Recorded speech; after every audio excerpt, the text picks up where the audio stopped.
Bien, buenos días. Les agradezco que estén presentes en esta aula virtual de la Escuela Judicial Electoral, donde vamos a hablar de la sana crítica y de las máximas de la experiencia.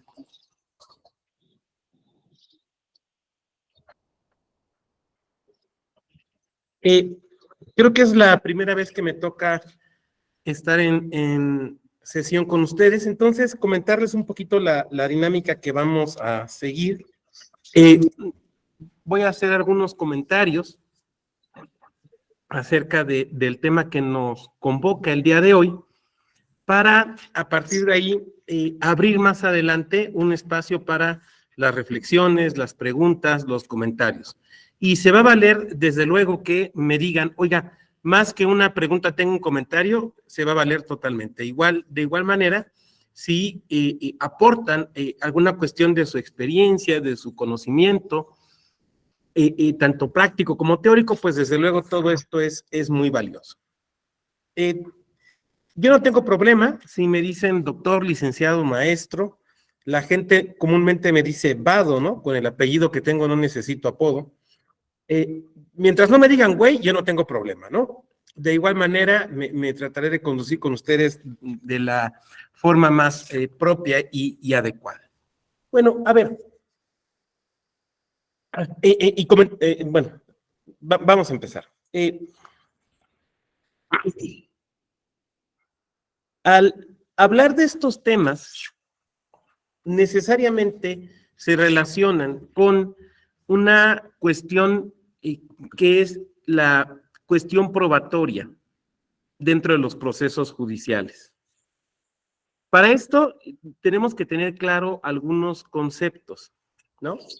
El primero de ellos que tenemos que tener con mucha claridad es el concepto de jurisdicción, porque es en el ejercicio de la jurisdicción donde se presentan estas posibilidades valoratorias de las máximas de la experiencia y de la sana crítica. La mejor definición de jurisdicción que al menos yo he encontrado nos la da don Niceto Alcalá Zamora y Castillo, ¿no?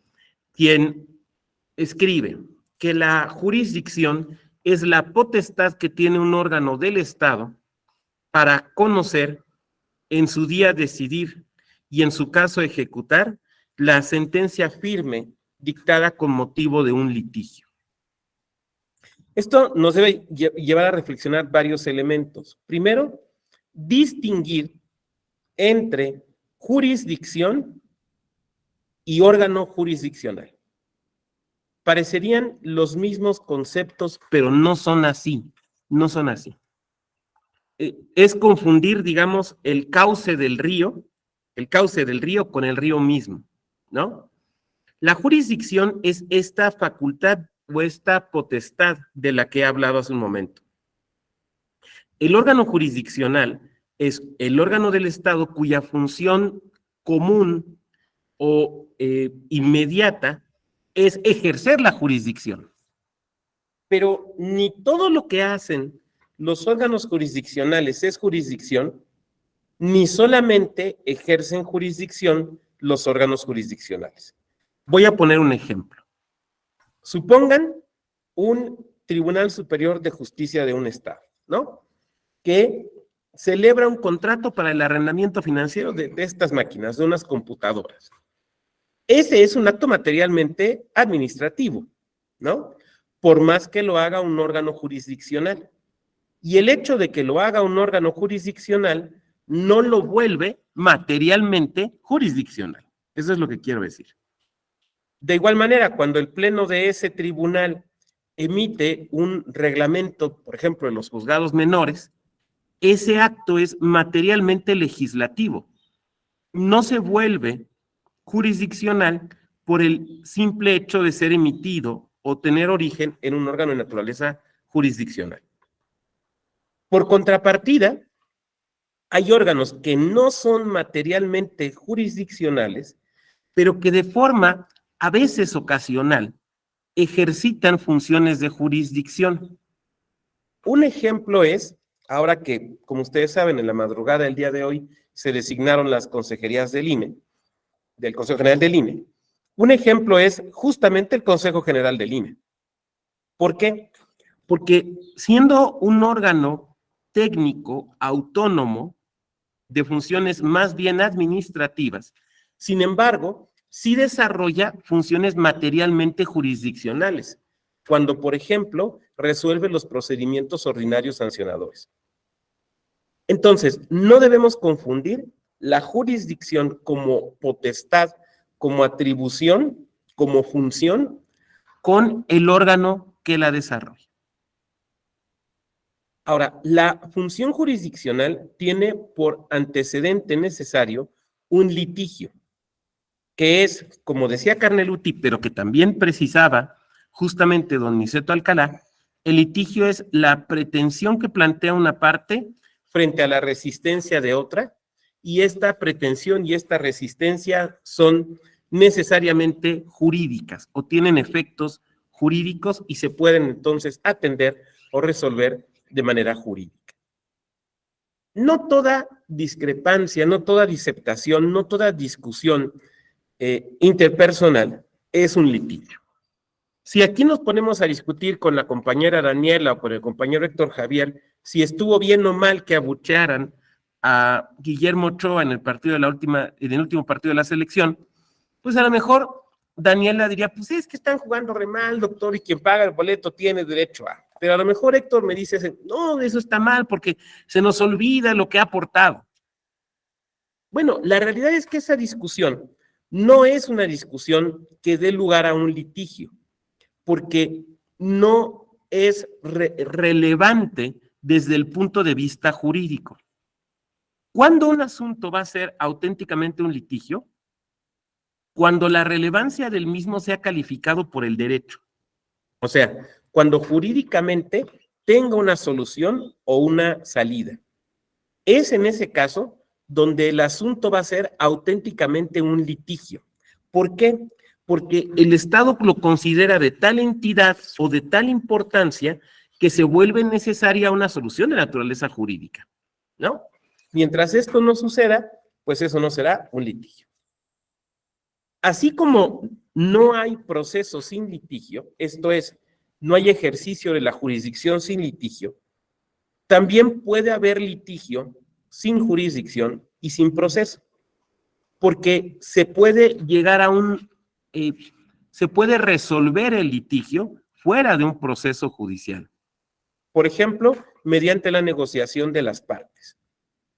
Por ejemplo, de cara a cara, de forma inmediata, por conducto de sus representantes legales. O, por ejemplo, por intervención de un mediador o de una mediadora. O, por ejemplo, por la participación de un conciliador, ¿no? O de una conciliadora. Entonces, en esos casos, no tendremos litigio. Más bien, tendremos litigio, pero no tendremos proceso judicial, porque la discrepancia o el enfrentamiento entre quien pretende y quien resiste, ahí está, pero no se está pero no se está resolviendo mediante sentencia, ¿no? Mediante el ejercicio de la función materialmente jurisdiccional. Ahora bien, la jurisdicción no se ejercita de forma inmediata, sino que requiere un procedimiento, una serie de formalidades, que no formalismos, para que se presente y se desarrolle. Esto es, ya no vivimos en una época donde los jueces se ponen debajo de un árbol esperando que lleguen las personas de la comunidad para que ahí les dicten resolución y les resuelvan los asuntos, ¿no? O como nos recuerda Suetonio en la vida de los 12 Césares, de lo que a veces hacía en el foro Nerón, ¿no? Que a veces llegaba y juzgaba muy juiciosamente los casos que se le presentaban, y otras veces de plano simplemente decía, todos los demandantes tienen la razón, o decía, todos los acusados deben ser condenados a muerte, ¿no? No, sino que tiene que seguirse una serie ordenada de pasos para regular los actos de las partes, pero también los actos de terceros respecto de la resolución del litigio ya en sede judicial. A eso le vamos a llamar proceso, ¿no? A esa serie ordenada de pasos para la resolución del litigio mediante el ejercicio de la jurisdicción. Con independencia, ya lo he dicho, de si esta serie ordenada es ante un órgano que normalmente llamamos juzgado, no sé, el juzgado primero civil, o ante un órgano que tiene ciertas facultades materialmente jurisdiccionales, como es, ponía yo el ejemplo, el Consejo General del INE. Entonces, en ese sentido, nosotros tenemos que distinguir estos elementos de los que he venido hablando, que es litigio, jurisdicción y proceso.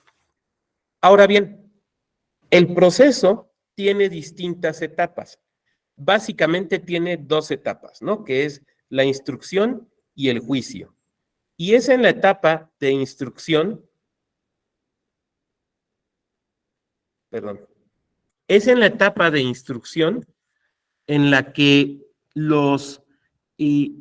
se desarrollan una serie de actividades que son relevantes para lo que estamos platicando.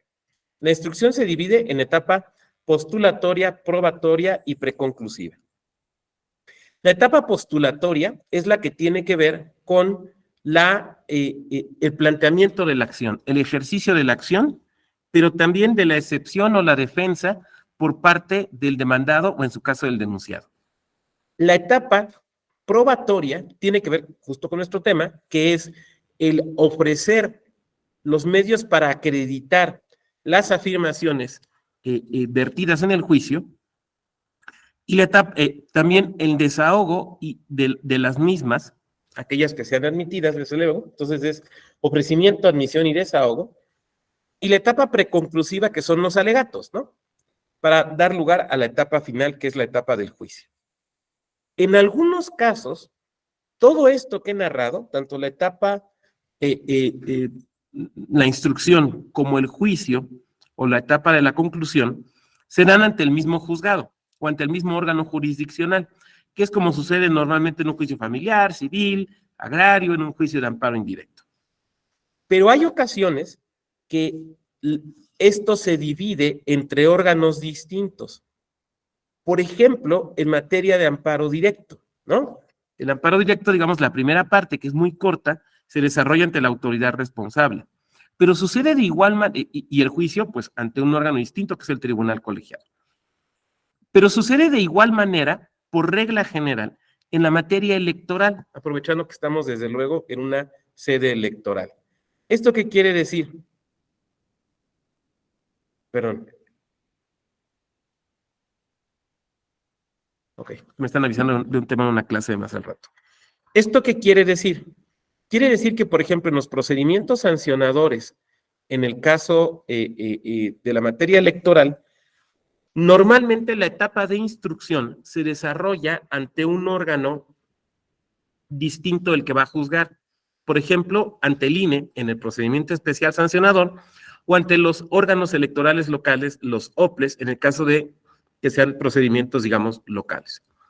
Este órgano es quien desarrolla esta función de recibir la demanda, la denuncia o la queja, notificar, recibir y en su caso recibir, admitir y en su caso desahogar las pruebas.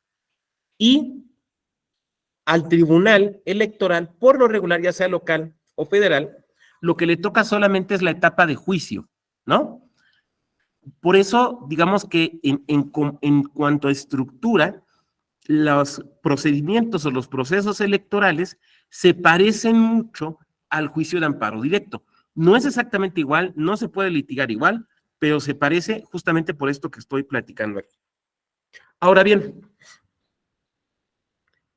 como pueden ustedes observar, en la etapa de instrucción viene la oferta de la prueba y la admisión y el desahogo de la prueba. Pero alguien de aquí me diría, oiga, pero ¿no cree usted que falta una etapa que sería la etapa de la valoración de la prueba? Bueno, es que esa no se realiza en la instrucción, esa se realiza en la etapa de juicio, ¿no? Ahora bien, nuestro tema, las máximas de la experiencia y la sana crítica, tiene que ver justamente con la cuestión de la valoración de la prueba, ¿no? Son métodos previstos legalmente para la valoración de la prueba. Pero para que esto se pueda desarrollar, lo que tenemos que tener claro es que depende de el proceso en específico del que nosotros estamos hablando. ¿Qué quiero decir con esto? Que no en todos los procesos se va a desarrollar de la misma manera. Ok.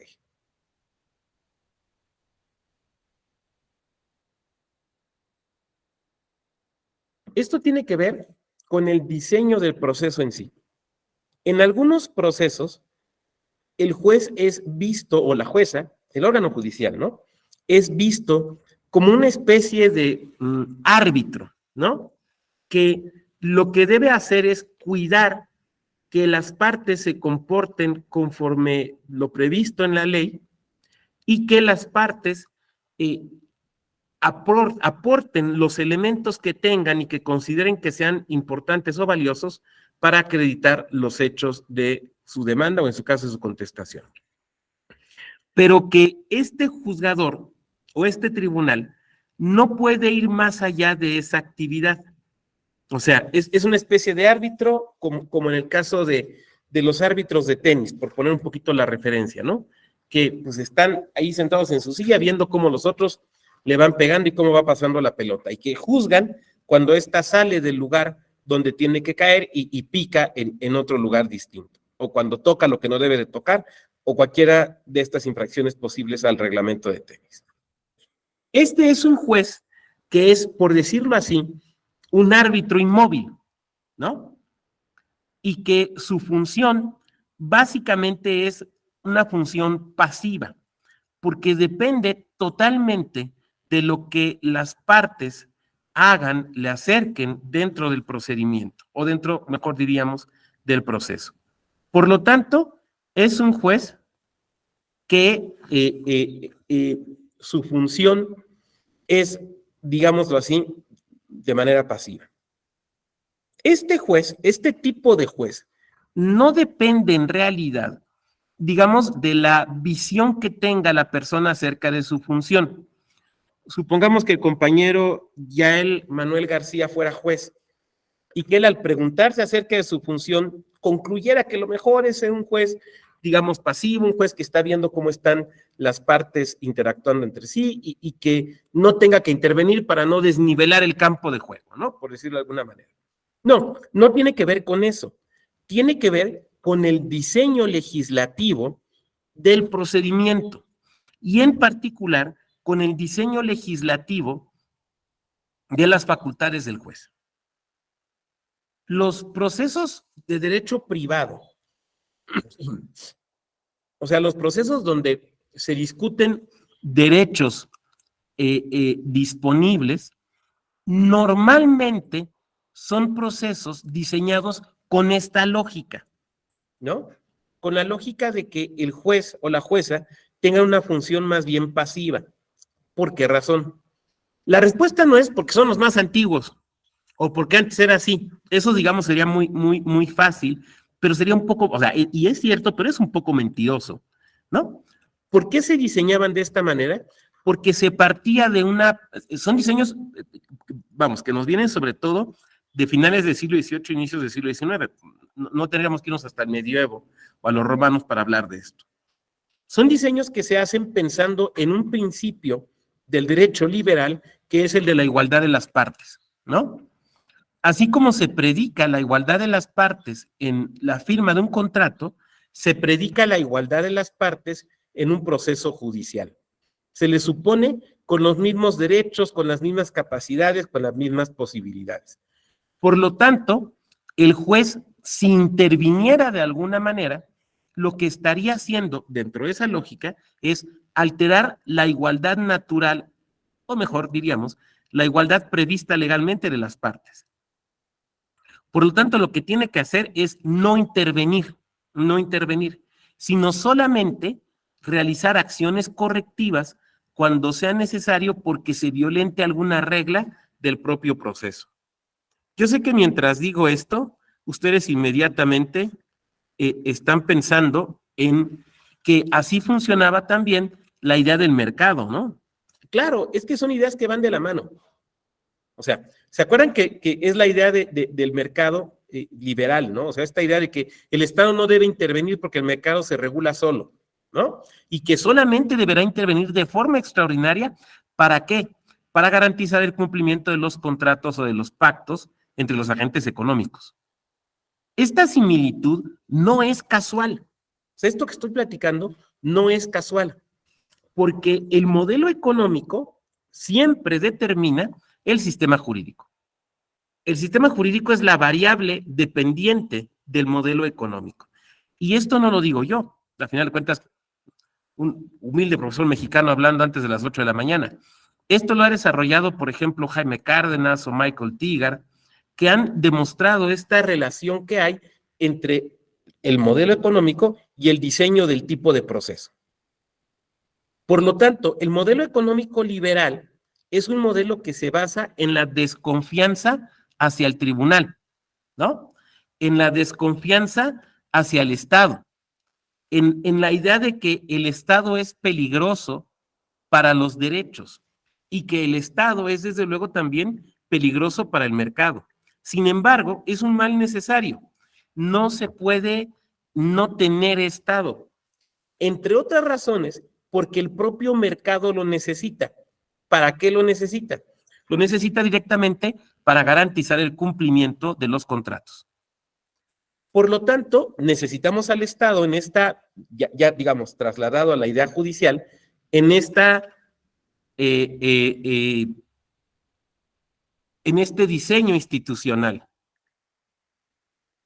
Pero este Estado debe estar necesariamente limitado. Esto va de la mano, van a ver cómo tiene que ver con lo probatorio. Esto va de la mano con el diseño de los códigos, ¿no? Estamos hablando, por ejemplo, de la época napoleónica. Hay un código penal, un código civil, pero hay también un código de procedimientos. Y este código de procedimientos fija las reglas que se tienen que seguir en cualquier juicio. Esto es muy importante porque en el modelo prenapoleónico, en el modelo de la España absolutista, ¿cuál es el derecho que aplican los jueces? Pues el derecho real. Ya ni siquiera el derecho feudal que se estaba extinguiendo, sino el derecho real. Era el rey entonces el que establecía cuáles eran los procedimientos a desahogar. Ahora, el rey, si no es la asamblea. Pero la asamblea francesa es una asamblea que duda mucho de los jueces, que no tienen buen concepto los jueces. ¿Por qué? Porque los ve como parte del antiguo régimen, los ve como personas formadas en el modelo del derecho regalista, en el modelo del derecho real. Y esto hace que, por regla general, les prohíba las facultades de interpretación. Robespierre, que era abogado, él mismo postulaba que los jueces no debían tener facultades de interpretación. ¿Por qué? Porque interpretar era darles la posibilidad de corregir el sentido de las normas hechas por el legislador, cuando el judicial o los jueces no tienen una función representativa, porque no derivan de la votación popular. Por lo tanto, no son depositarios o representantes. ¿Quién es el representante del pueblo? El legislador. Por lo tanto, en la visión de los revolucionarios franceses, un juez que interpreta la norma, en lugar de aplicarla de manera literal, está dándole la vuelta, está ignorando el mandato del soberano. ¿Por qué? Porque es el mandato de los representantes. Y yo sé que mientras digo todo esto, ustedes inmediatamente se acuerdan de la iniciativa que se está discutiendo ahora para limitar las facultades del Tribunal Electoral del Poder Judicial de la Federación. Claro, la idea es la misma. La idea es la misma. Digo, yo no sé si conocen este antecedente francés quienes hicieron la iniciativa, pero la idea es la misma. Y curiosamente, ni siquiera viene de Francia o ni siquiera se originó en Francia.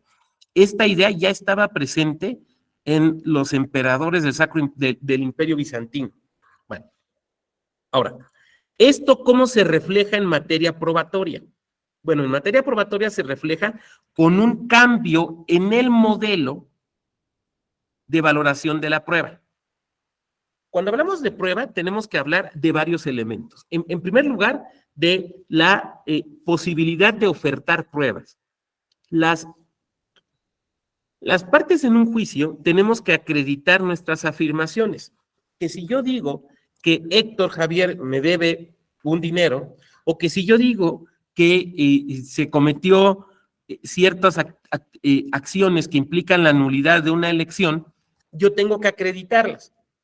Y en este modelo que estamos platicando ahorita, que digamos es el modelo que surge, insisto, de finales del siglo XVIII, inicios del siglo XIX, y que todavía lo tenemos en buena medida en la materia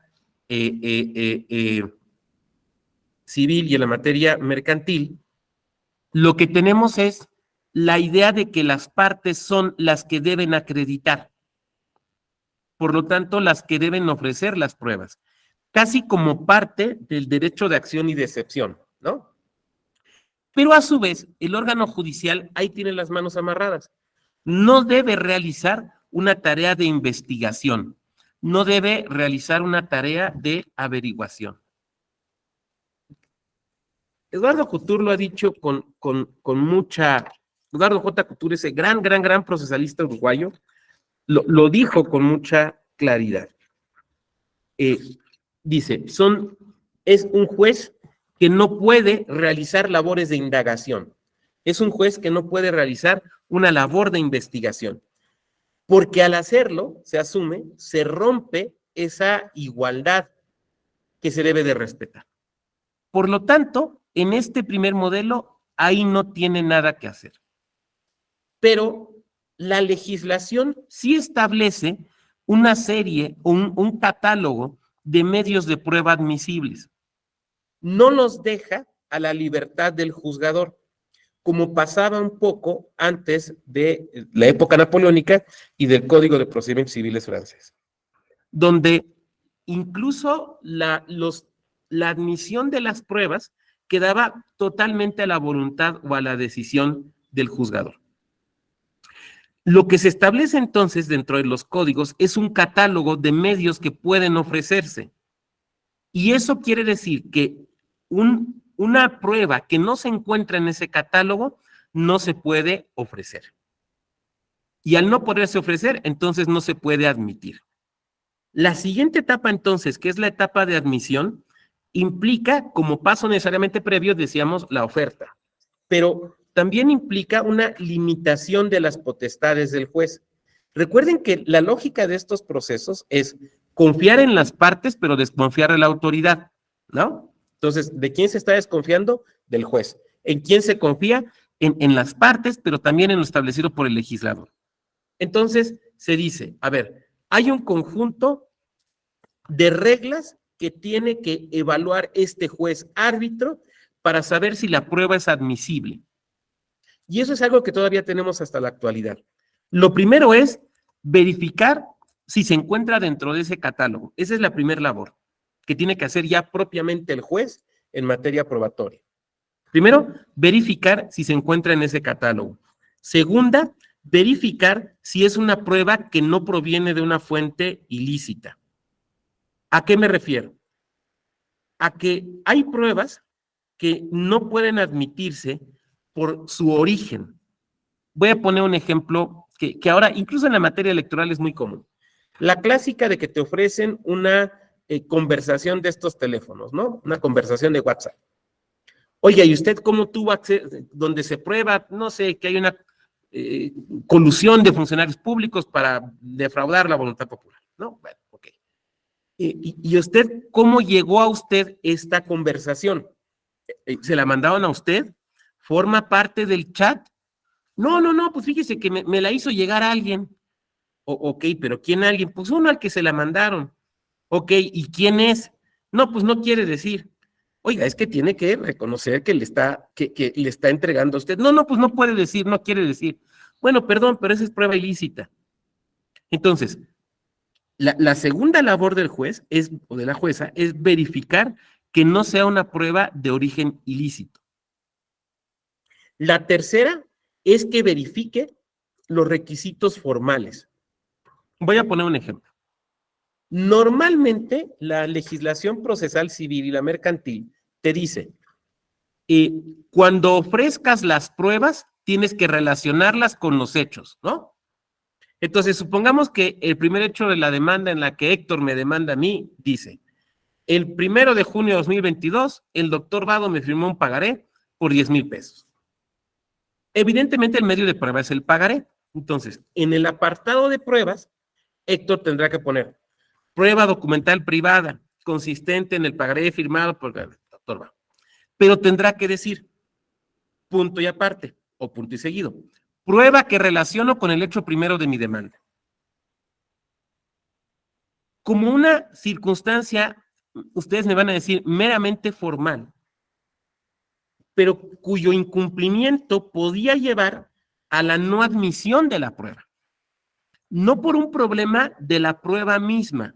O sea, no está el juez prejuzgando si el documento va a aprobar o no va a aprobar, o si posiblemente sea falso o no sea falso, sino por un defecto en el ofrecimiento. Otro ejemplo, al ofrecer la prueba testimonial, se dice, se tiene que acompañar del pliego de las preguntas. O, por ejemplo, al ofrecer la prueba pericial, el pliego que deben de responder las personas peritas. Por lo tanto, se decía, quien ofrezca la pericial u ofrezca la testimonial, pero no acompañe del pliego, esa prueba no debe ser admitida. Yo sé que el día de hoy, esto a algunos nos puede parecer sumamente formalista o exagerado, pero no hace mucho eran causales suficientes para no admitir la prueba. Y de hecho, todavía en algunos juzgados, con la interpretación que algunos realizan, es causal suficiente para no admitir la prueba. Entonces, ahí tiene ese control el juez.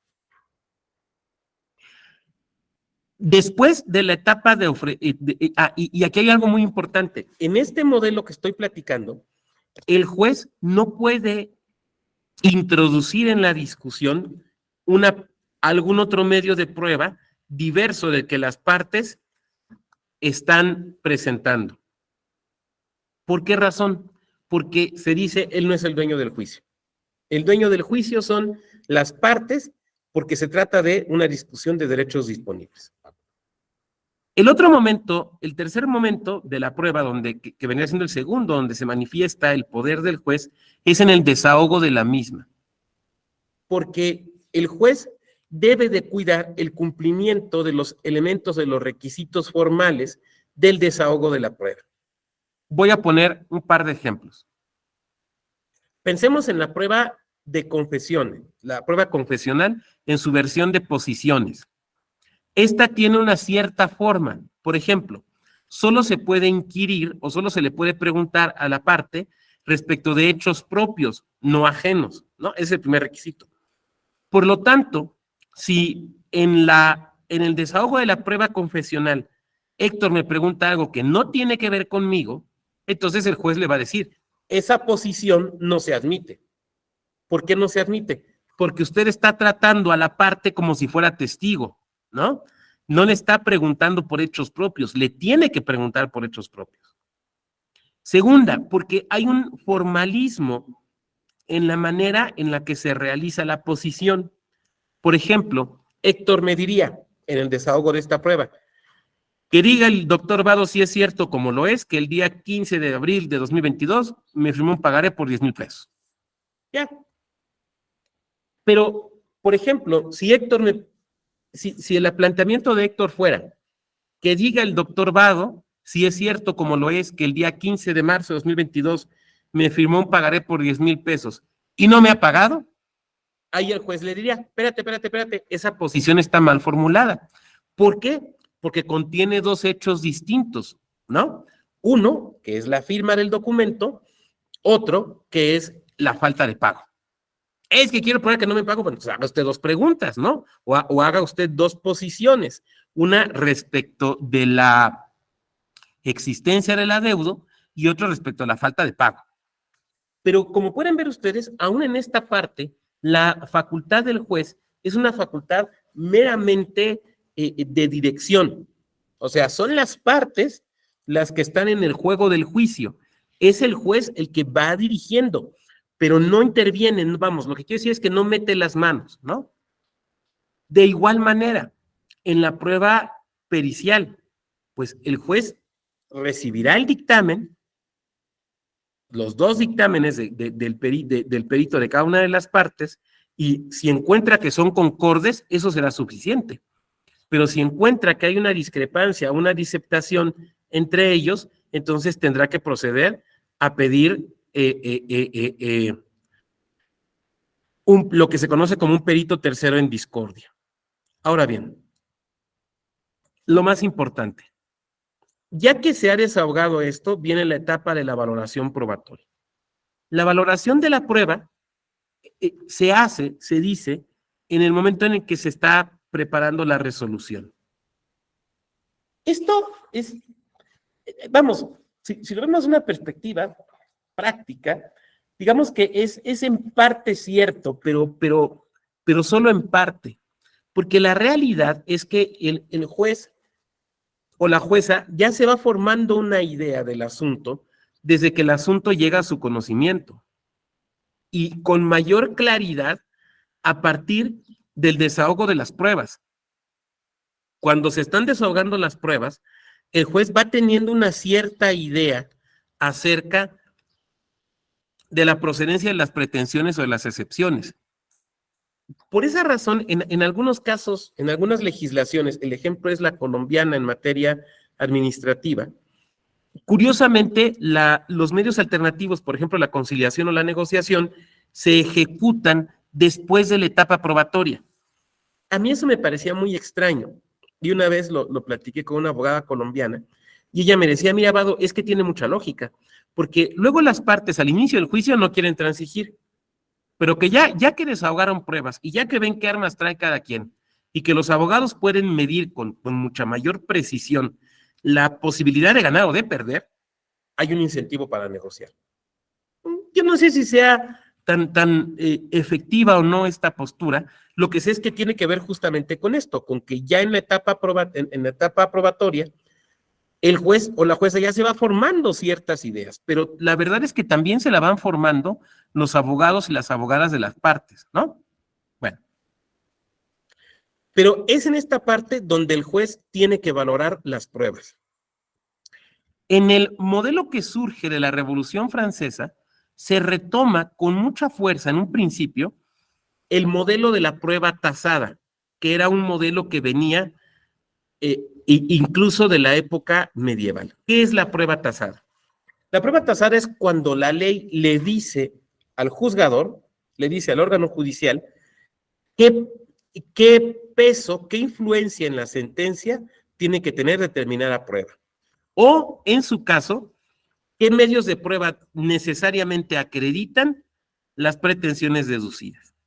Por eso se llama de prueba tasada, porque el peso de la prueba ya viene definido directamente desde la ley. Este procedimiento o este esquema evidentemente desconfía del juzgador. ¿Por qué? Porque no le da la oportunidad de poder apreciar según su leal saber y entender, como se decía, la posibilidad valoratoria de aquello que se le ofreció. Por ejemplo, de esta época nos vienen afirmaciones como la confesión es la reina de las pruebas, que seguramente ustedes han escuchado.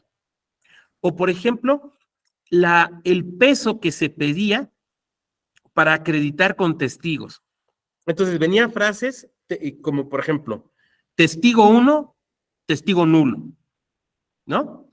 O sea, no, con un único testigo no se puede probar un hecho. Se necesitan al menos 2 testigos que sean concordes. Pero este modelo, que puede parecer, vamos, muy sencillo, tenía ciertas complejidades. Por ejemplo, en el derecho español, el número de testigos podía depender de la naturaleza del juicio, de aquello que se estaba discutiendo, o también podía depender de las personas que estaban en juicio. Y entonces, si Eran dos personas de la misma villa o del mismo lugar, se podían pedir 2 testigos. Pero si eran de lugares distintos, de distintas villas, podían subir a 3 o a 5. Después, no pesaba igual, no valía igual el testimonio, por ejemplo, de un noble que el testimonio de un hijosdalgo, que el testimonio de un labrador. Y entonces, el testimonio de un noble podía valer, por ejemplo, o para revertirlo, se podrían requerir 3 o 4 testimonios de labradores. Desde luego, pues con la visión de la época, por regla general, no se aceptaba el testimonio de la mujer. Todas estas reglas que estoy narrando aquí no dependían del juzgador, sino que dependían directamente de lo establecido en ley, ¿no? Este modelo de prueba tasada tiene, para quienes lo han defendido, tiene la ventaja de que reduce o prácticamente desaparece la discrecionalidad del juez. Y entonces el tema de la prueba parece ser simplemente un tema que cualquier inteligencia artificial podría hacer, porque sería simplemente la suma de factores, ¿no? Y entonces, ¿quién tendría que ganar? No sé, ¿quién lleva más testigos? Ya. Ahora, digamos, eso parece en una primera aproximación. La verdad es que es más complejo porque siempre hay una valoración previa, ¿no? O sea, hay una valoración acerca de si le creo a este testigo, si lo tengo como un testigo válido o no. Pero digamos, brincando esa parte, sí se convierte en una situación prácticamente matemática. Me van a decir ustedes, oiga, doctor, pero pues eso ya no lo tenemos. Ya no hay ninguna ley que diga, tienes que tener 2 testigos o 3 o 4, ya eso no existe. Y yo diré, no, pero todavía tenemos lo de los documentos públicos, ¿no? El documento, la idea del documento público como prueba es una prueba tasada. ¿Por qué? Porque cuando tenemos un documento público, lo que la legislación nos dice es, ¿tú crees que lo que está manifestado en ese documento, que lo que se dice en ese documento, es verdad? Siempre y cuando sea lo que le conste al fedatario, ya sea porque lo vio o que le conste que esas personas dijeron tal cosa, ¿no? Que es el típico caso de los testigos en materia electoral. Ustedes saben que en materia electoral no llega uno con los testigos al tribunal electoral, sino que lleva uno a sus testigos a la notaría, presentan sus deposiciones ante el notario o la notaria, quien labra el instrumento público, y entonces lo que nosotros ofrecemos en el juicio es una documental pública. ¿Cuál va a ser el valor ahí de la fe pública? El valor de la fe pública no es que sea cierto lo que narraron los testigos, sino simplemente que tal día, a tal hora, tales personas le narraron esos hechos al notario. ¿Me van siguiendo? Porque es una prueba tasada, pero lo que se está evaluando, más bien, a lo que se le está dando valor es a lo que haya presenciado el notario o la notaria, pero nada más. Dicho de otra manera, un notario o un testimonio notarial es la declaración de un testigo privilegiado. Privilegiado porque en principio el juez le tiene que creer, ¿no? Ahora, la realidad actual es que incluso en las documentales públicas, por ejemplo, hasta, no sé, en las inspecciones o en las notificaciones o en las constancias que levantan los compañeros actuarios, las compañeras actuarias, ya no hay una creencia ciega como existía antes, sino que esta creencia depende, o sea, este creer a lo que se está diciendo, depende de las propias circunstancias que se hacen constar en el documento. Voy a poner un ejemplo real. Este es un caso real. No es electoral, es administrativo. Había un tribunal administrativo al que en un juzgado de amparo, un colegiado, se dieron cuenta que tenían fantasmas, que se les aparecían fantasmas, y se dieron cuenta de esto por las notificaciones, por los emplazamientos. ¿Qué pasó? A ver, cuando tú eres notificador, esta es pregunta para que me la responda quien quiera. Cuando tú eres notificador, llegas a notificar, está la persona, pero no se identifica, ¿tú qué haces? O sea, no te quiere dar su identificación. ¿Tú qué haces?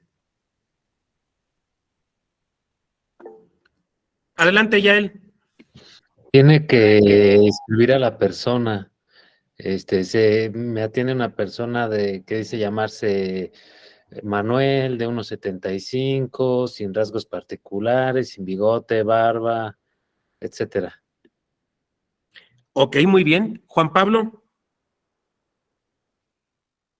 Buenos días, doctor. Buenos días, compañeros. Lo mismo que comenta Yael, y también agregar que no se identifica, ¿no?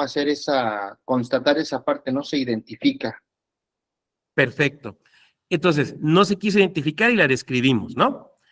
En este tribunal administrativo se dieron cuenta de que tenía fantasmas porque nunca se identificaba a la persona, siempre era una mujer de mediana edad, de estatura mediana, de tez morena clara y con un vestido igual. Entonces dijeron, ahí hay fantasmas. Es evidente, no es que hubiera fantasmas, es que no hacían las diligencias, ¿no? Oiga, pero es que tiene fe pública el actuario, ¿cómo va usted a sospechar? Oiga, cuando 20 veces se le aparece la misma persona, en lugares distintos, en diligencias distintas, en momentos distintos, perdón, pero no es que no tenga fe pública, es que esa persona no es digna de la fe pública que tiene. ¿Sí me van siguiendo? Entonces, ahí en esas cuestiones nos quedan todavía resabios de esto, resabios de la idea de la prueba tasada. ¿Cuál es el sentido que está detrás de la prueba tasada? Claramente la desconfianza hacia el juzgador.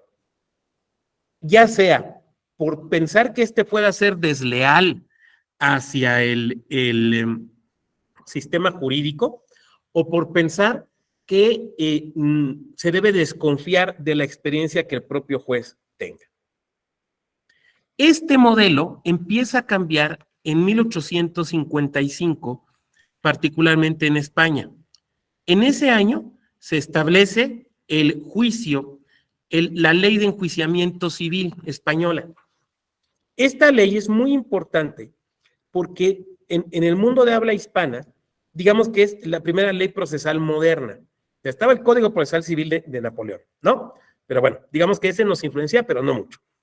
La que sí nos influencia es esta ley de enjuiciamiento civil española de 1855. Obviamente después fue sustituida por el 88, y han venido otras y demás, pero digamos, la mamá de toda esa línea procesal es esta.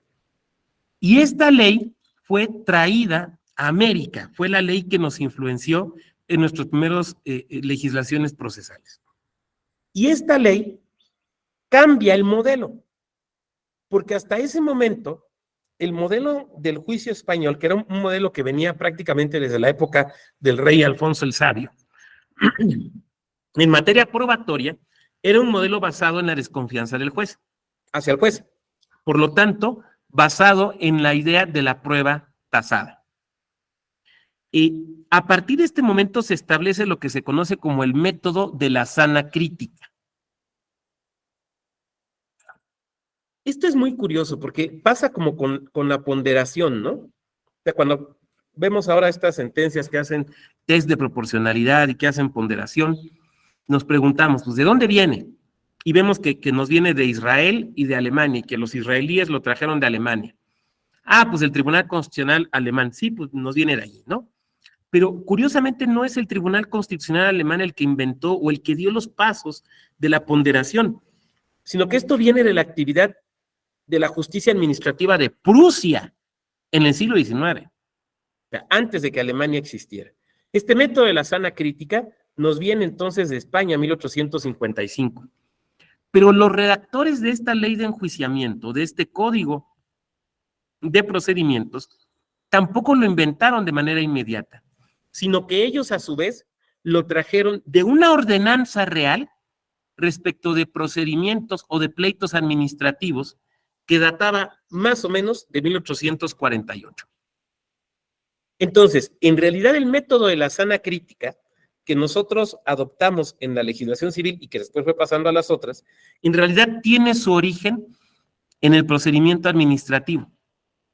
Probablemente porque ahí sí se confiaba en la autoridad, ¿no? Porque en el procedimiento administrativo de aquella época era en realidad un método de autodefensa, porque no eran tribunales independientes, sino digamos que era la autodefensa de la propia autoridad administrativa frente a la reclamación del particular. Probablemente por eso sí esto que estoy diciendo ya es hipótesis, ¿no? Probablemente por eso sí se confiaba en el método de la sana crítica. Muy bien. ¿En qué consiste la sana crítica? Voy a leer la definición que quiero que empecemos a analizar. Las máximas de la experiencia y la sana crítica. Muy bien.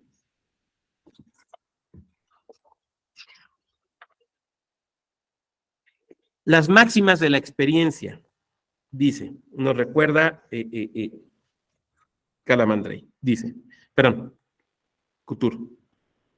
Por tal, se entiende el conjunto de juicios fundados sobre la observación de lo que ocurre comúnmente y puede formularse en abstracto por toda persona de un nivel mental medio.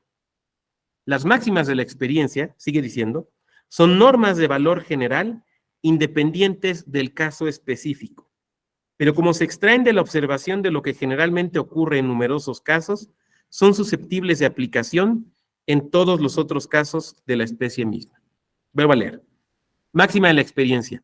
Por tal se entiende el conjunto de juicios fundados sobre la observación de lo que ocurre comúnmente y puede formularse en abstracto por toda persona de un nivel medio. Las máximas de la experiencia son normas de valor general independientes del caso específico, pero como se extraen de la observación de lo que generalmente ocurre en numerosos casos, son susceptibles de aplicación en todos los otros de la misma especie. Como podrán ver ustedes, entonces, vamos a desgranar este concepto, ¿no? Las máximas de la experiencia, que es, vamos, junto con más, que surgen justamente con el método de la sana crítica, las máximas de la experiencia implican un cierto conocimiento de la realidad. Un conocimiento que si bien no es científico, porque no es la prueba científica, sí implica una construcción similar a la de la ciencia.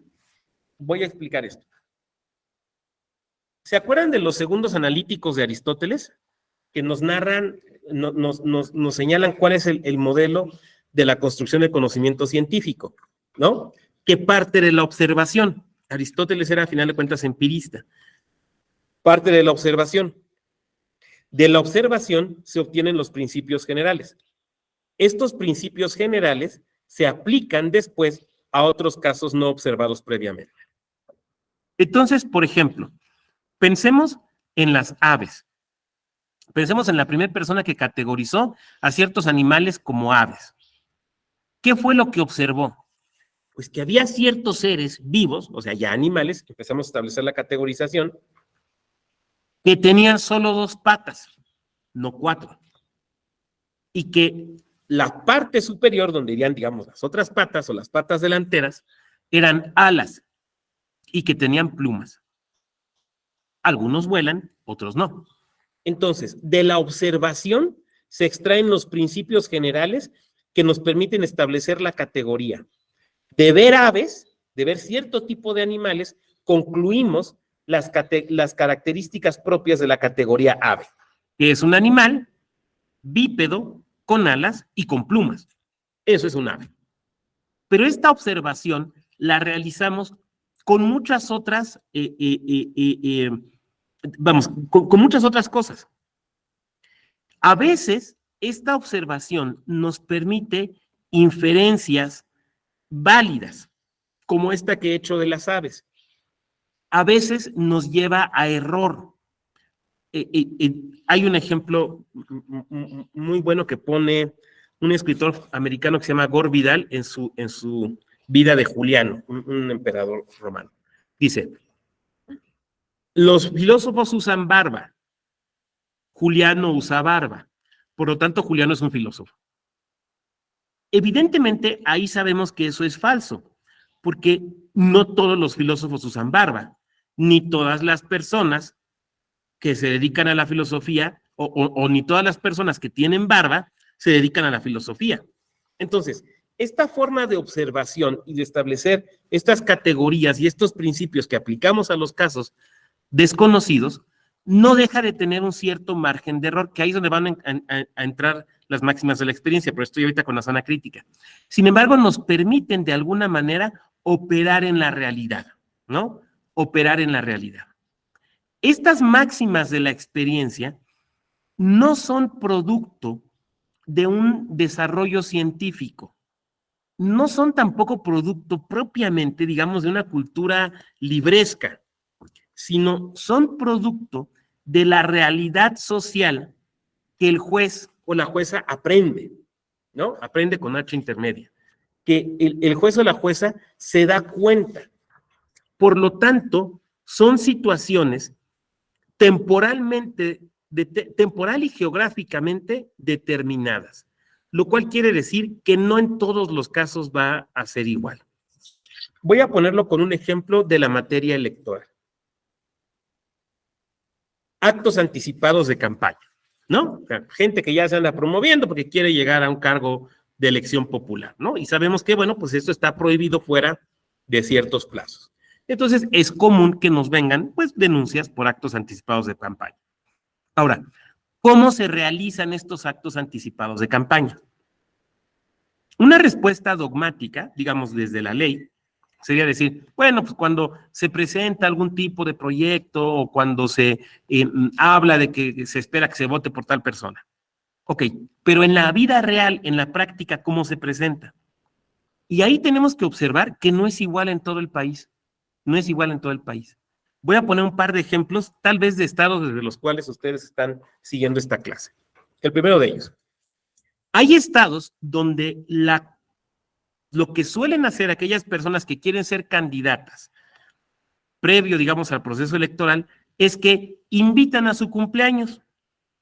Y ustedes me dicen, oiga, doctor, pues, ¿qué tiene de malo? Yo también invito a mis cuates a mis cumpleaños. Sí, pero no contratas a Calibre 50 o al imitador de Valentín Elizalde y juntas 2,000 personas en un rancho, ¿no? Ay, es que los invité porque son mis amigos. Oiga, pues usted es la persona con más amigos del mundo, ¿no? ¿No? En algunos estados hacen eso. En otros estados no hacen eso, sino lo que hacen es que crean fundaciones. Esto pasa sobre todo lo he visto sobre todo en el sur del país. Fundaciones que tienen como fin apoyar a un determinado grupo vulnerable. Y entonces se crea la fundación con tal nombre. Vamos a suponer que yo soy el que quiere ser candidato a algo. Y como uso barba, pues a mí me apodan Vado el Barbas, ¿no? Entonces, creo mi fundación para apoyar al grupo vulnerable que a ustedes se les ocurra y le pongo Fundación El Barbas. Evidentemente, ¿para qué? Me estoy promocionando, ¿no? Ahora, ustedes me van a decir, oiga, doctor, pero eso no pasa en mi estado. En mi estado ni hacen ese tipo de fiestas, ni andan haciendo ese tipo de fundaciones. Ah, exactamente, ese es el tema. Que la máxima de la experiencia depende del lugar específico y del momento o del tiempo del que estemos hablando. Por eso digo que es algo determinado geográfica y temporalmente. En esos estados donde la costumbre ahora es invito a 4,000 amigos o creo mi fundación, que no son los mismos estados, son estados distintos, hace 20 años probablemente no era así. Dentro de 15 años probablemente ya no sea así, pero en este momento es así. La experiencia nos dice al juez electoral, a la jueza electoral, le dice que quien anda haciendo ese tipo de cosas muy probablemente está haciendo actos anticipados. Muy probablemente está haciendo actos anticipados. Pensemos en un juez electoral nuevo que no conoce esa costumbre del Estado, ¿no? Por ejemplo, un secretario de estudio y cuenta de una sala, ¿no? Que no conoce las prácticas políticas de ese Estado, porque siempre ha vivido en otro, ¿no? Entonces, le llega un asunto y le hacen valer, le dan información respecto a estos elementos, y entonces dice, pues, ¿esto qué? Si hizo una fiesta, pues, ¿qué? Pues para hacer fiestas. ¿Dónde dicen la ley que está prohibido hacer fiestas? Tiene una fundación, pues, ¿cuál es el problema? A ver, tiene objeto lícito. ¿Por qué es relevante electoralmente? Ah, lo es por el contexto. Y ustedes saben que en materia electoral, el contexto lo es todo, o casi todo. Pero eso implica ese conocimiento que es la máxima de la experiencia. Por lo tanto, la máxima de la experiencia, por eso se llama así, de la experiencia, porque solo se obtiene con la experiencia vital. No es algo que se aprenda en los libros. No hay un libro que nos diga, esta es la lista de todas las máximas de la experiencia y no hay ninguna otra y tampoco falta ninguna, porque, insisto, viene determinado. Regresemos a la definición. Decíamos, por tal se entiende el conjunto de juicios fundados en la observación. Juicio, esto es, he llegado a una conclusión, fundado en la observación, en aquello que observo. Pero ojo, es una observación general y reiterada, no es una observación particular o única. Voy a poner un ejemplo. Supongamos que un juez va caminando en la calle y ve que un ladrón le roba su bolsa a una señora, se dispara y se va corriendo. Y ve cómo lo detiene, ¿no? Este mismo juez incluso marcó al 911, oigan, en la esquina de tal y tal acaba de pasar tal cosa, ¿no? Ese juez, que en ese momento pues allá andaba en la calle como cualquier ciudadano, pero ya puesto con la toga, ¿no? ¿Ese juez puede ser juez de ese caso? Sabemos que no. Podrá ser testigo, pero no podrá ser juez. ¿Por qué? Porque ya tiene lo que Stein llamaba un conocimiento privado, ¿no? Ya tiene un conocimiento de primera mano acerca del hecho, y eso quiere decir que ya juzgó el hecho en su mente, ya tiene un prejuicio, no un prejuicio como algo basado en estereotipos, sino un prejuicio como una conclusión a la que se ha llegado antes de que el proceso judicial incluso se inicie. Por lo tanto, esa persona no puede ser juez. Me van a decir ustedes, oiga, pero pues no, que la máxima de la experiencia, pues fue algo que observó. A ver, no, pero fue un acto aislado, ¿no? Un conocimiento privado que está teniendo. La máxima de la experiencia es un conocimiento general, ¿no? El conocimiento privado es algo que solo yo tengo. Son cosas distintas. Voy a poner un ejemplo. Piensen ustedes, sin decirme, en carros que generalmente salgan mal, en vehículos que sabes que no debes de comprar porque salen chafitas, o por ejemplo, vehículos que el mantenimiento sea muy caro.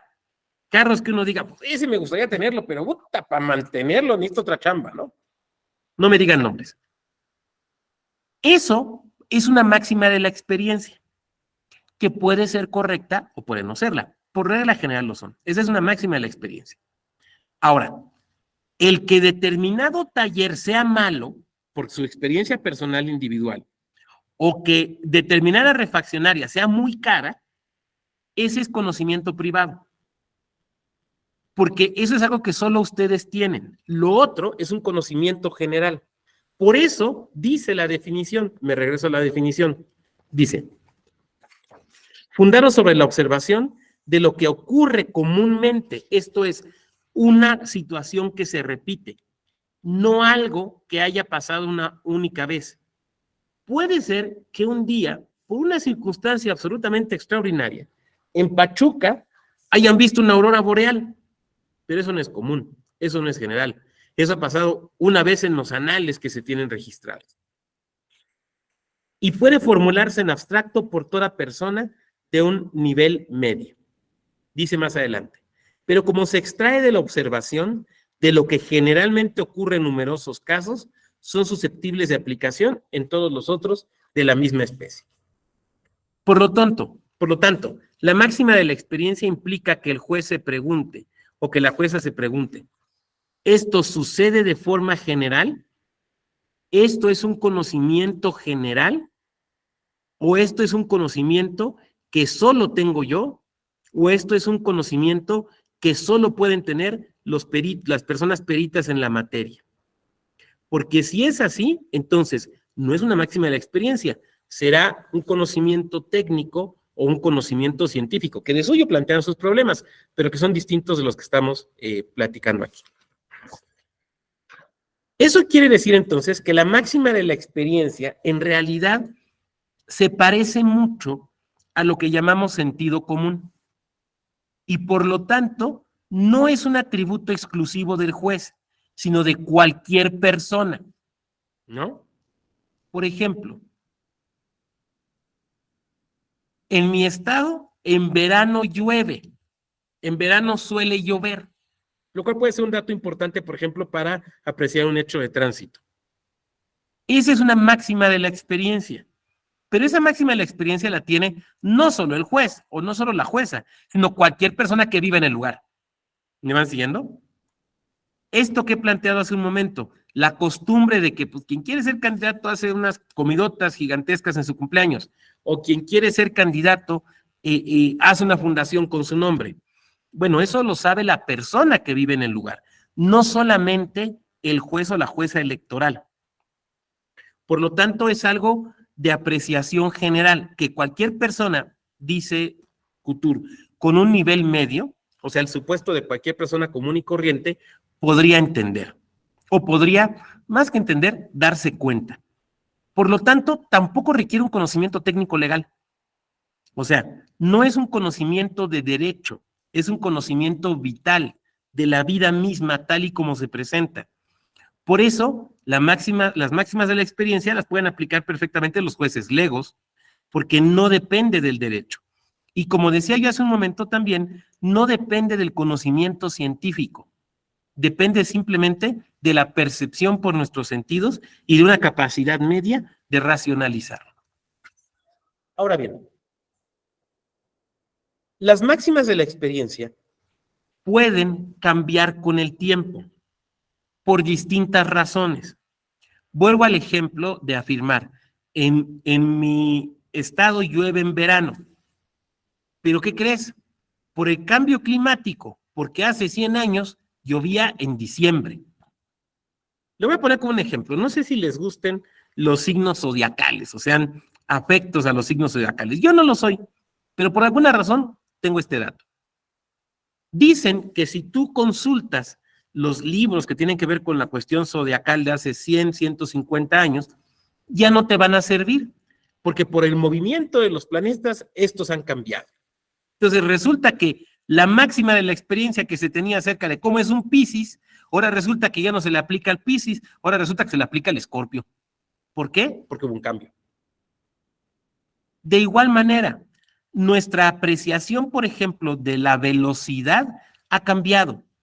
Si nosotros le preguntamos a nuestros abuelitos, a nuestras abuelitas, si las subimos a un carro con nosotros y vamos manejando a 90 kilómetros por hora, a lo mejor nos dicen, mijito, bájale, vas muy rápido. Porque para sus épocas, pues eso ya era rápido. Pero puede ser que alguien me diga, oiga, doctor, por rápido yo normalmente en la autopista voy manejando a 180. Yo no estoy diciendo que esté bien o esté mal, lo único que estoy diciendo es que ha cambiado. ¿Por qué? Por la cuestión tecnológica. Incluso nuestra capacidad de entender fenómenos que van más allá de lo más inmediato que captan nuestros sentidos ha cambiado por el uso de estas herramientas. Ahora, podemos tener máximas de la experiencia que derivan de nuestro conocimiento de Internet. Voy a poner un ejemplo. No sé si lo han notado, pero cada vez más los jóvenes, las personas, digamos, entre los 13 y los 19 años, que utilizan Internet como fuente de información, ya no utilizan el San Google o la Wikipedia, o como algunos de ustedes que son más jóvenes que yo, el Rincón del Vago.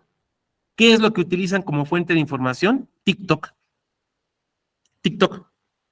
Sin embargo, es una máxima de la experiencia que TikTok es una fuente de información sumamente insegura. ¿Por qué? Porque no hay certeza de las fuentes. Entonces, así como sabemos que se utiliza, sabemos como una máxima de la experiencia que es una fuente insegura. Entonces, los propios avances tecnológicos nos van planteando frente a nuevas máximas de la experiencia. Ahora bien, junto con las máximas de la experiencia, vienen las reglas de la sana crítica. Si antes el juez no tenía que basarse en su experiencia para creerle o no creerle a un testigo, sino simplemente sumar el número de testigos, ahora, bueno, a partir de la Ley de Enjuiciamiento Civil Española, este modelo cambió. Porque ahora lo que tenemos es un modelo en el cual la prueba tasada se ha venido reduciendo. Sí nos queda todavía elementos de la prueba tasada, porque si bien la confesional ya no es la reina de las pruebas, sí, por ejemplo, nos queda el peso específico que tiene el documento público, ¿no? o si nos quedan por ahí algunas referencias jurisprudenciales ya un poco antiguas a que un solo testigo no sirve para probar el hecho, ¿no? Pero sobre todo el tema de la prueba documental pública. La sana crítica se sitúa entre la prueba tasada y la libre apreciación de la prueba. La prueba tasada ya le expliqué. La libre apreciación de la prueba es el otro extremo. La libre apreciación de la prueba es decirle al juez, tú resuelve el asunto a tu leal saber y entender, conforme los autos o incluso contra los autos. O sea, conforme el expediente o incluso en contra de lo que dice el expediente. ¿Por qué medios te vas a llegar a la convicción? Por los que tú quieras. Y no tienes por qué hacerlos explícitos. Simplemente porque he estado convencido de tal situación. Que puede ser incluso por situaciones emocionales y no racionales. Esto lo voy a tratar de poner con un ejemplo muy claro, porque me van a decir, eso no existe. No, sí existe. Es el caso del juicio por jurados. En aquellos lugares donde el proceso penal oral es la culpabilidad es decidida por jurados, funciona de esta manera. Ustedes seguramente observaron en estos meses anteriores, pues este juicio tan famoso de un exfuncionario público mexicano en Estados Unidos, ¿no? Que fue señalado culpable por un jurado. Y de repente yo veía en el Twitter jurídico, pues discusiones muy sesudas, ¿no? Conforme se iban presentando las pruebas y los testigos. Y abogados que decían, es que ese testigo no hay que creerle porque y la ley dice que y estos testigos. Y yo lo que me quedaba pensando, porque bueno, no quería uno intervenir en la discusión, era, oiga, usted está pensando que está juzgando a un juez perito en derecho, pero no es así.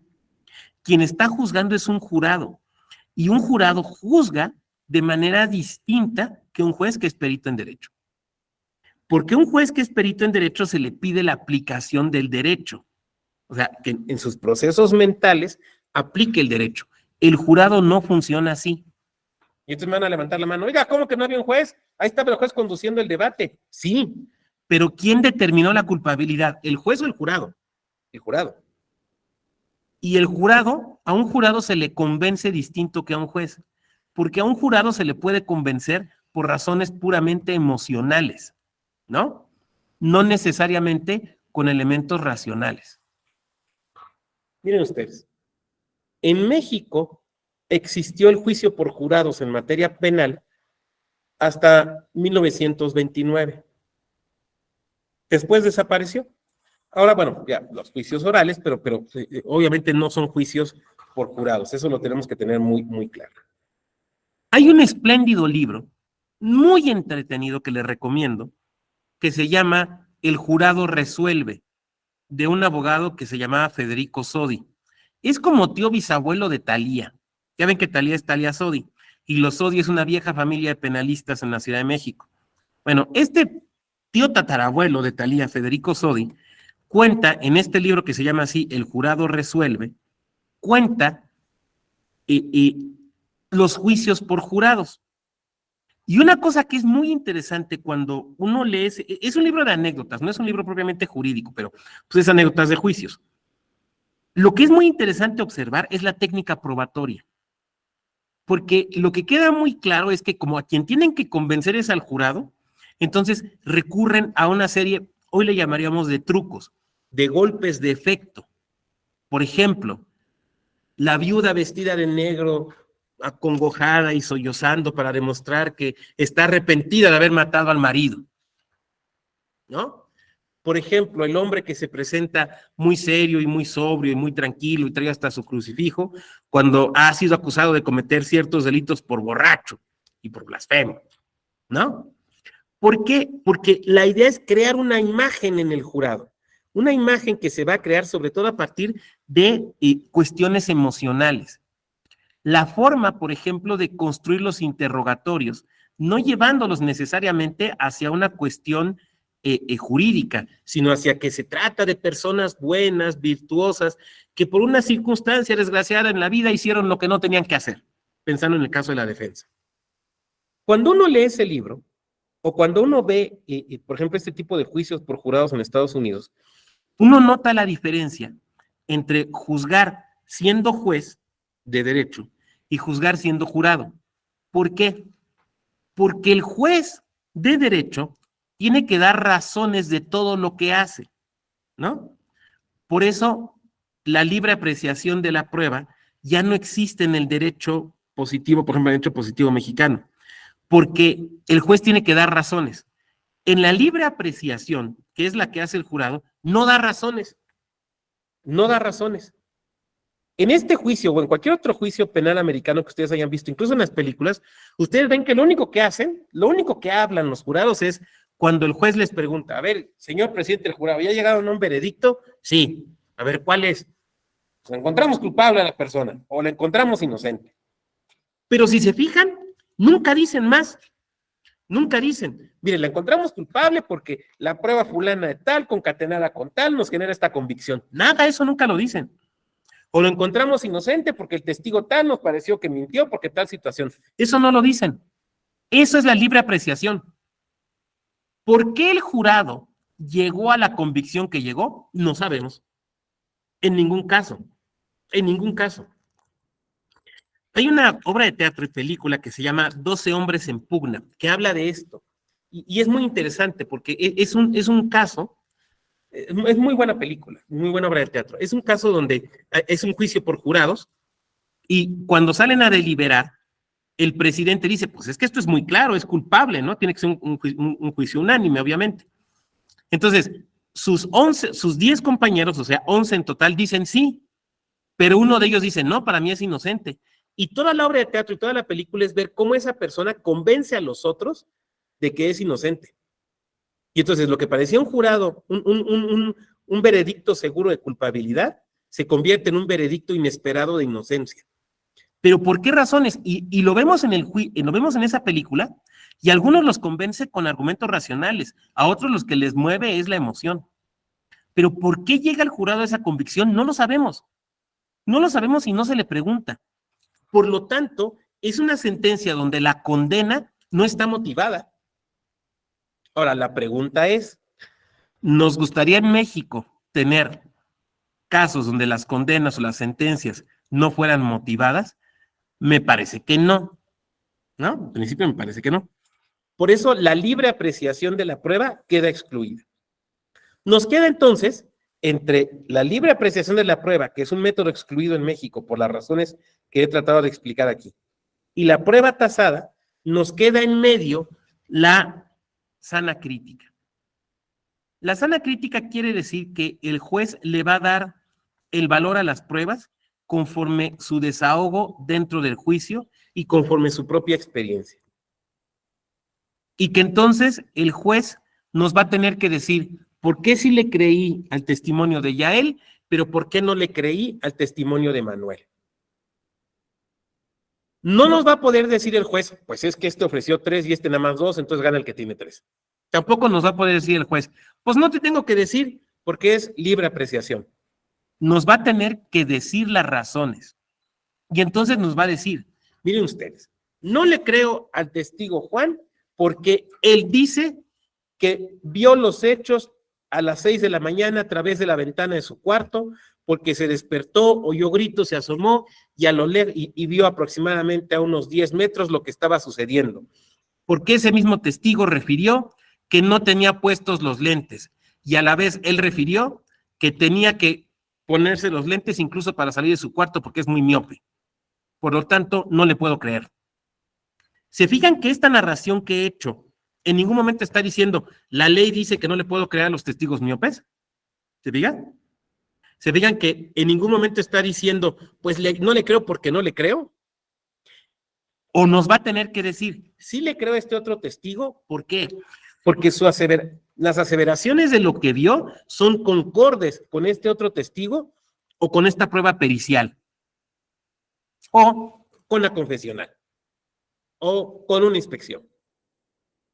En la sana crítica, entonces, no es, ojo, no es que el juez o la jueza pueda valorarlo como se le ocurra, sino que tendrá que explicar y dar razones que se sostengan a partir de la lógica o de las máximas de la experiencia para decirnos por qué le da el valor que le da a una prueba y no se lo da a otra. ¿Por qué una prueba le genera convicción y otra no le genera convicción? Fíjense que en realidad es el único modelo probatorio en el cual el juez o la jueza se ven obligados a dar razones. Porque en el modelo de la prueba tasada no tiene que dar razones, simplemente tiene que decir, uno ofreció 2, el otro ofreció 3, gana el que ofreció 3. Pero eso no es una razón, esa es una cuestión meramente aritmética. En el modelo de la libre apreciación de la prueba, no nos tiene que decir más allá de que en el mejor de los casos, pues le creía a uno y no le creía al otro. ¿Por qué? Ah, pues por libre apreciación.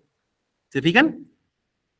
Es entonces en el modelo de la sana crítica donde, 1, entran en juego las máximas de la experiencia y 2, donde el juzgador se ve obligado a dar razones.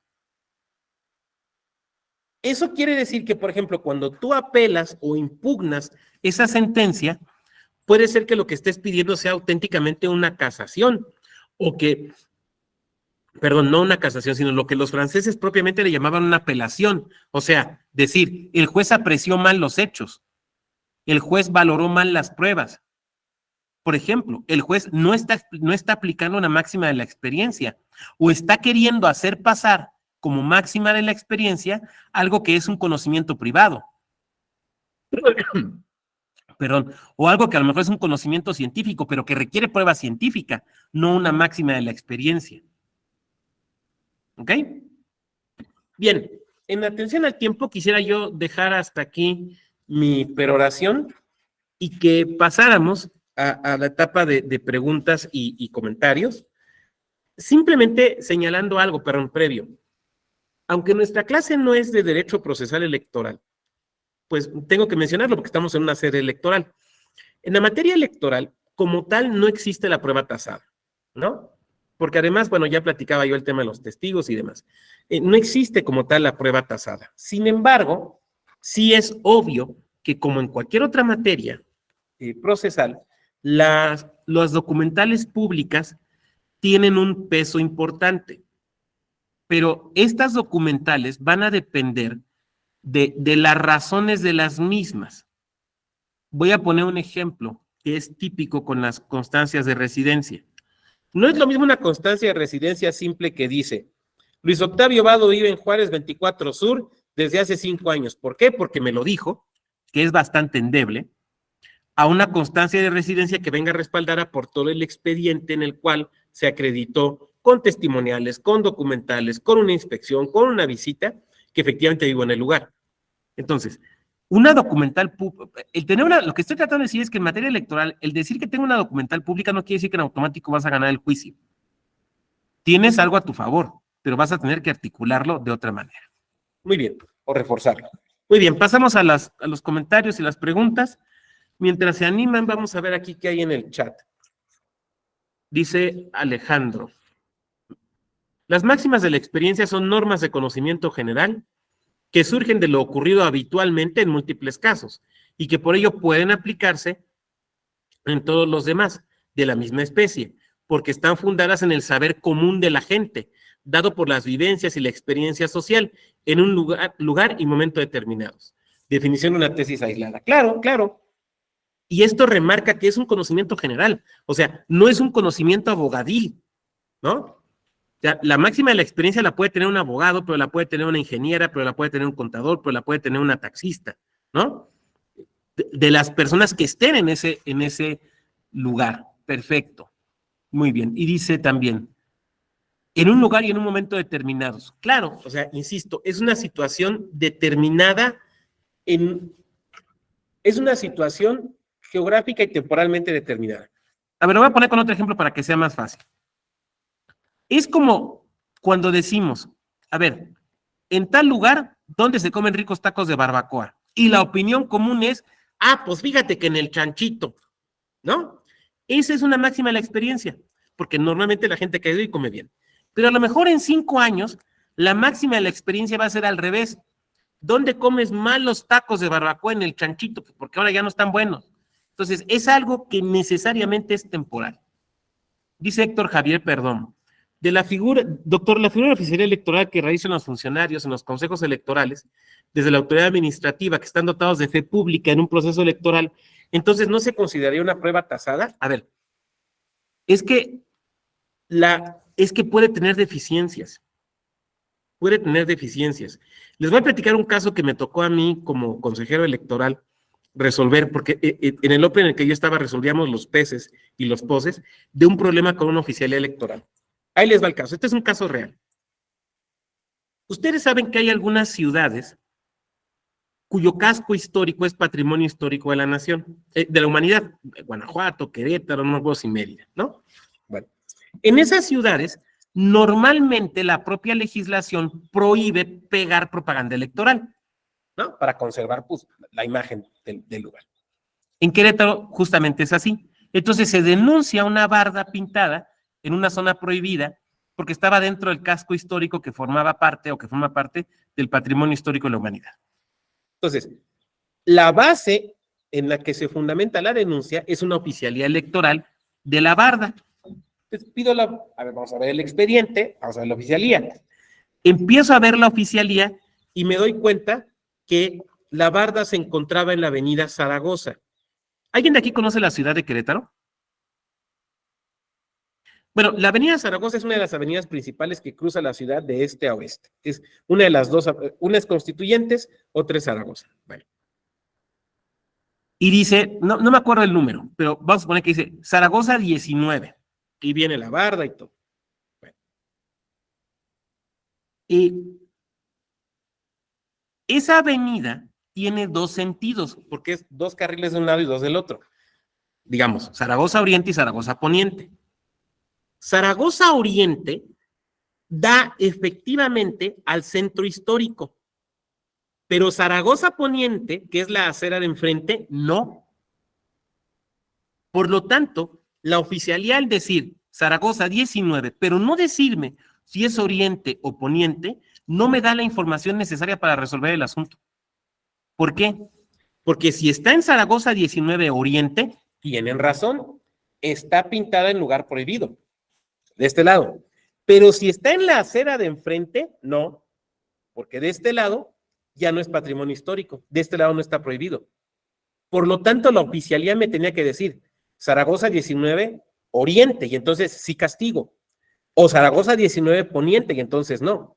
Ahora, como la oficialía no precisa, no puedo condenar con base en la oficialía, ¿te das cuenta? ¿Por qué? Porque genera una duda. Hay doctores que se entienden, no se entiende. Perdón, no se entiende. No es lo mismo este lado de la calle que el otro. A ver, bueno, ustedes lo saben, ¿no? Este lado puede ser una sección electoral y enfrente puede ser otra.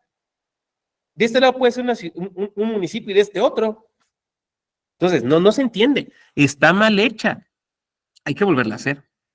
Hay que repetirla. Ahora, da la casualidad de que yo sabía dónde estaba ubicada la barda. ¿Por qué? Porque junto a la barda estaban los tacos que más me gustan, los que más me gustaba comer taco de suadero en Querétaro. Entonces, yo iba seguido a esos tacos. ¿Ok? Ese conocimiento que yo estoy teniendo, ¿lo podría aplicar en el asunto para resolver? ¿Es máxima de la experiencia o es conocimiento privado? Porque si es máxima de la experiencia, lo puedo aplicar. Pero si es conocimiento privado, no. ¿Qué es? ¿Máxima de la experiencia o conocimiento privado? Es conocimiento privado. ¿Por qué? Porque eso lo sabemos quienes vamos a esos tacos, pero no la generalidad. Oiga, pero es que a lo mejor son muchas cosas. No, a ver, muchas personas, no. Es que la máxima de la experiencia es de la generalidad. O sea, la máxima de la experiencia es en octubre llueve, ¿no? El conocimiento privado que yo tengo de dónde están los tacos que más me gustan, ese es mi conocimiento privado, porque es una cuestión de gusto. A lo mejor a Juan Pablo lo llevo a esos tacos y me va a decir, doctor, son los más espantosos que he comido en mi vida, ¿no? Es conocimiento privado. Y yo no puedo llevar, un juez no puede llevar su conocimiento privado a la resolución del asunto. Bueno, espero haber atendido el planteamiento de Héctor Y a lo mejor Héctor dirá, "Oiga, pues entonces ya no sirve la oficialidad electoral y la fe pública". No, sí sirve, nada más que hay que hacerla bien. Ya, la clave es que hay que hacerla bien. Muy bien, ¿quién más? Adelante, Yael. Doctor, la mía es una petición. No sé si yo disfruté mucho su clase, me pareció muy enriquecedora, pero hay cuestiones que quisiera volver a repetir. No sé si hay una forma en la que pudiera tener acceso a la grabación de la clase, o si en el canal de YouTube, o cómo la pudiera volver a ver. Bueno, agradezco tu muy amable comentario sobre la clase. Sí, se publican en el canal de YouTube. No sé cuánto tardan en subir, pero la suben en nuestro canal de YouTube, en efecto. Y otra cosa, doctor, no sé si nos pudiera regalar sus redes. Yo en lo particular, del repaso que haga de esta clase, me gustaría preguntarle una o dos cosas que no lo hago ahorita porque todavía no las tengo tan estructuradas, tan claras, pero repasarlo y a lo mejor volverla a preguntar. No sé si nos pudiera regalar sus redes. Les acabo de poner lo que es en Twitter. Ahí me pueden encontrar con mucho gusto. Y pues en TikTok.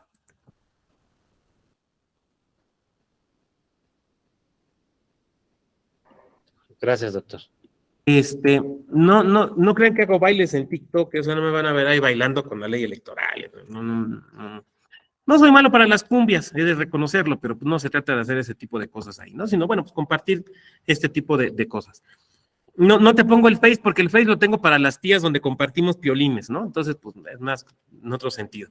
Pero ahí está el TikTok y el Twitter en cualquiera de las dos con mucho gusto. Muy bien, ¿quién más? Con gusto, Manuel. Daniela, Sujei, Sergio, Juan Pablo, ¿algún otro comentario?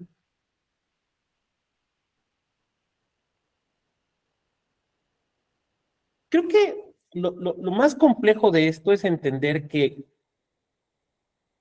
las máximas de la experiencia requieren, vamos a decirlo así, experiencia vital, ¿no? No hay un doctorado en máximas de la experiencia. En ningún doctorado hay una clase que se llame máximas de la experiencia, porque, insisto, eso es una experiencia vital. Eso es algo que tenemos nosotros que vivir dentro de nuestra comunidad, estar conscientes de eso, de que vivimos en una comunidad, para poder aprender todo eso. Y en el caso de las reglas de la sana crítica, como ustedes verán, tiene que ver también con la lógica. Si no con una lógica formal, sí con una lógica del sentido común, con una lógica de la naturaleza de los hechos. Y diría yo que lo que implican es un recto razonar, que el juez o la jueza plasme en su sentencia. Lo que nunca se va a valer respecto de las pruebas es que el juez no nos diga por qué le producen convicción. Nos tiene que decir por qué le producen convicción o por qué no. Y podremos compartir o debatir esas creencias, pero lo que no se vale es que nos dé razones irracionales, o sea, no nos puede decir, pues yo le creo a ese testigo porque había alineación en Acuario y con sus signos zodiacal, entonces, no, porque eso sería una situación irracional, sin juzgar a quien crea esto, pero es una situación irracional, pero sí que nos tengan que dar entonces razones. Adelante, Juan Pablo. Gracias, doctor. Bueno, principalmente hago esta intervención para agradecerle el interés que tiene igual en escucharnos, en dar esa apertura que nos otorga ese tiempo. Y bueno, nada más yo quiero comentar lo siguiente, que sí ha cambiado mi perspectiva de lo que es la libre apreciación de la sana crítica, porque de repente pudieran ser conceptos que podríamos confundir, ¿no? Pero sí que de bueno, en esa parte donde queda entre lo que es la prueba tasada y la libre apreciación, bueno, pues a lo mejor de ahí ir construyendo lo que es la sana crítica y pues que nos deja muy claro, ¿no? Que en nuestro sistema jurídico, pues la libre apreciación no tiene cavidad como tal y cuidar esa parte, ¿no? De la exposición o de lo que motiva a en el caso de la sana crítica, al juzgador, ¿no? A optar por esa decisión o porque lo aprecia de esa manera la prueba. Gracias, doctor. Con gusto. Adelante, Yael. Muchas gracias, Juan Pablo. Sí, doctor, tuvimos una clase con el doctor Noé el día de ayer y tocamos muy sumeramente estos temas de la sana crítica, eso. Le preguntaba a él y quería saber si usted también lo considera adecuado. Yo había llegado a la conclusión de que entonces la sana crítica se genera a partir de dos elementos, que uno sería la máxima experiencia y las reglas de la lógica, para precisamente evitar que el juez no funde o funde más bien sus conclusiones a las que estriba en temas emocionales, que siempre lo tiene que respaldar. ¿Sería correcto llegar a esta conclusión de estos dos elementos que conforman la sana crítica? Yo creo que sí, porque a final de cuentas de lo que se trata es de un control de la racionalidad de la prueba. Sí, estoy de acuerdo. Gracias, doctor. Pues les agradezco mucho a todas y a todos, les deseo que concluyan muy exitosamente su diplomado y espero que volvamos a coincidir en otra actividad académica de la Escuela Judicial Electoral. Muchas gracias y muy buen día. Gracias, doctor. Buen día. Muchas gracias, doctor.